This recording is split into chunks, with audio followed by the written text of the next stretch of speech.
My name is Norma Speaka, and I will be reading out a eulogy I wrote for my best friend. We are gathered here today to celebrate the life of Emily Briggs, my late best friend. I'm going to take a brief moment to commemorate her life. Emily Briggs was a brilliant young woman who was kind, friendly, and a little bit ridiculous, but that's what we loved about her.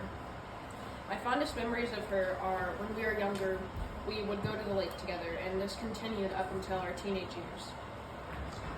I do recall that we would go out to the boat with our families, our father, mother, brothers, and we would just go out on the lake for hours and hang out and play.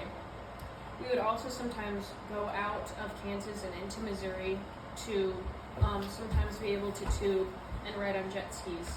I do recall on one of these trips, though, that there were kittens left in someone's boat, and me and her both had taken care of those kittens together. Their names are S'mores, Oreo, and there was a third one, I don't recall the name, but I remember both of us begging our parents to adopt the kittens afterwards. We unfortunately could not. Another important moment of our lives were when we got her dog. I remember that I had a dog at the time and she did not, so we both tried to convince her parents, mainly her father, to adopt a dog.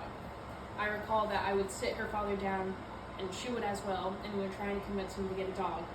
We also wrote an essay to try and get a dog, and eventually he did break and we got a dog. We named him Pork Grind. Another important moment that I remember that we would always do together was that we would create slime together. We would sit down in her kitchen with all the paint, all the glue, and the shaving cream, and just put it in this heaping pile of a concoction of everything.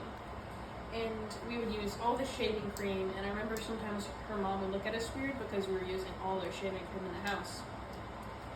Another important moment was when we went to the fair, which was very expensive, and we were teenagers, so we couldn't really buy that much because we didn't have a lot of money. But I do recall that one of our friends ended up getting sick at the fair, and Emily was there for her. She gave her water, gum, and even walked her back to her car so then she could go home because she wasn't feeling good. She was just that kind of a person. Another one of our friends ended up winning a fish at the fair as well, and Emily even offered them her old tank so then the fish could have a better life instead of the little tiny boxes that the fair had them in. Other things that I remember about her are how she would do cheerleading. She started cheering when she was in kindergarten and continued up until her senior year, until her life was cut short. Another important thing that I remember about her was she had a horse girl phase.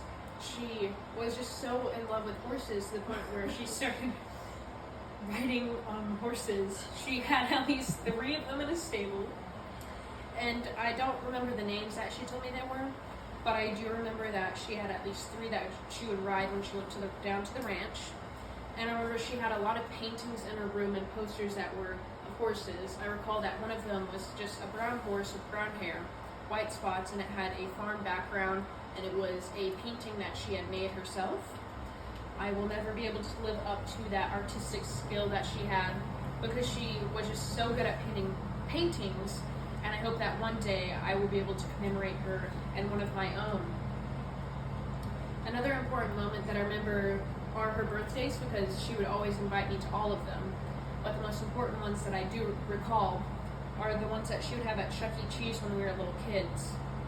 I remember that one time she told me that I would sometimes crawl under the tables when we would go to Chuck E. Cheese and start crying because I was afraid of the mascot. I also recall that one time after her birthday parties, all of the girls were just in this big pile talking, and we were looking up at the animatronic, and one of them dared me to kiss the animatronic, and I did, and ended up hurting my mouth when I did that. But Emily was there for me, and she didn't laugh at me like all the other girls did.